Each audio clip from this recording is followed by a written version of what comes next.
Hey, Brian, in the lead here today, how would you assess your round? I guess it looked like you were rolling it really well. Yeah. Finally, I hit 16 greens, I think. So didn't get out of position much. So I was just kind of looking at birdies all day.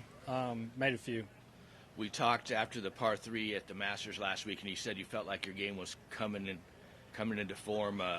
What happened at the Masters, and what did you do between Friday and the beginning of this tournament? I went and I killed a pig Friday night at my farm, and I killed a turkey Saturday morning. I didn't hit any balls, so I got here Tuesday. Okay, well, you're doing what you love then. That kind of right. probably relaxed you, right? That's right. Yeah, you got into I believe it was on 5 and 16. You got to a couple spots. Drive kind of sliced out to the edges of the course there.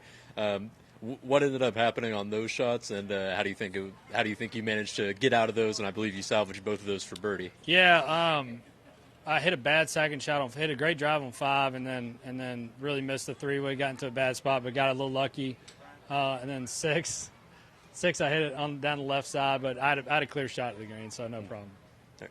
And, you mentioned a little bit earlier that this place has kind of given you fits historically. Talk a little bit about local guys. Talk about your background with this place. Kind of, did you ever get a chance to play it growing up and obviously in your amateur time up to now? I got 2 sponsor exemptions as an amateur, once as a junior and once when I was in college. Didn't do any good, but was thrilled to come over here.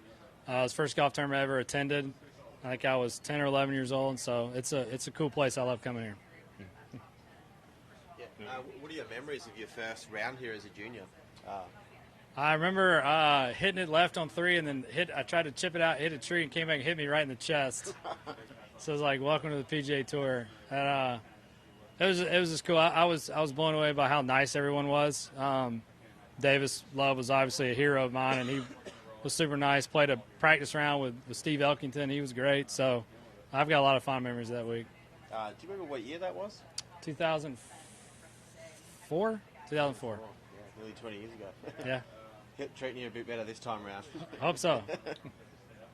I think best round here in about 6 years. Kind of, does it just pop up out of somewhere, or? My game's been good. I mean, I was really excited to play Augusta last week. I'd struggled for a while, and then I played good at the match play. Ran to Patrick Cantlay. He just beat me. Played good against him though. Missed a couple putts, and then I prepared for Augusta as good as I'd ever prepared for it. Was really excited and just laid an egg. So that's part of the come on by, man. Whatever. Whatever. Make yourself at home.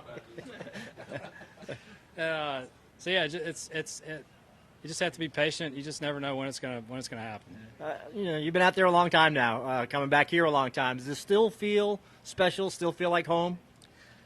Yeah, it does. I love coming here. I mean, golf is my job, and so I try to make it as business-like as possible, because if I get so wound up in who's coming and who's getting tickets and who's coming out to watch, like, I just end up focusing on the wrong thing. So my job is to hit fairways, greens, and try to make putts, and whether that's here, Memphis, Tennessee, or New York City, it's all the same.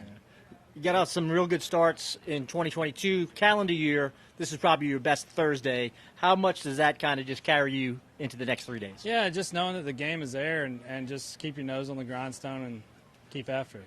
Anything, Xander? Thanks. Any day I beat him, I'm happy. Thanks, Brian.